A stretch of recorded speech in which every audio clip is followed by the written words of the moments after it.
నా దేవుని సెలవు లేకుండా నిన్ను కంప్లీట్ గా నాశనం చేయటం ఎవ్వడి వల్ల కాదు.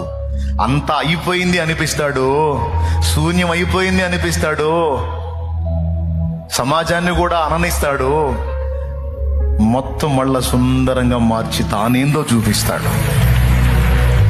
అలా చేశాడు అనుభవించి చెప్తున్నా, అనుభవించే చెప్తున్నా. నవ్వే వాళ్ళని నవ్వనిస్తాడు, ఎగతాళి చేసే వాళ్ళని ఎగతాళి చేయనిస్తాడు, హింసించే వాళ్ళని హింసించనిస్తాడు, దూషించే వాళ్ళని దూషించనిస్తాడు. ఇన్ని జరుగుతున్నా ఏమీ పట్టినట్టు మౌనంగా ఉంటాడు.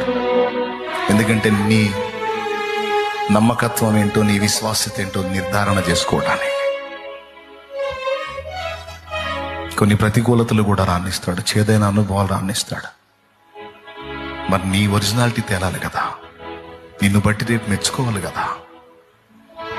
ఆయనే అడుగుతాడు, ఇన్ని శ్రమలు పెట్టాను కదా, ఇన్ని ఇబ్బందులు పెట్టాను కదా, ఇన్ని వేదనలు నీకు రానిచ్చాను కదా, నా మీద కోపం రాలేదా అని అడుగుతాడు. నా మీద బాధ అయ్యలేదా?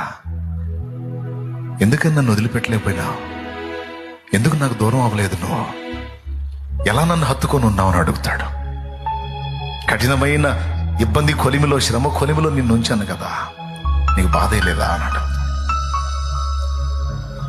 నీ సెలవు లేకుండా నాకేది రాదుగా ప్రభా, సమస్యను అనుమతించిన నువ్వే తప్పించుకునే దారి కూడా వేస్తావు నాకు తెలుసు. నీకు తెలియకుండా ఏది రాదుగా, అందుకే నీ వైపే చూశాను. బలా నమ్మకమైన కుమారుడా, నమ్మకమైన కుమారి, దా చూసారా నా కుమారుడు, చూసారా నా కుమారి అని నా దేవుడు మెచ్చు.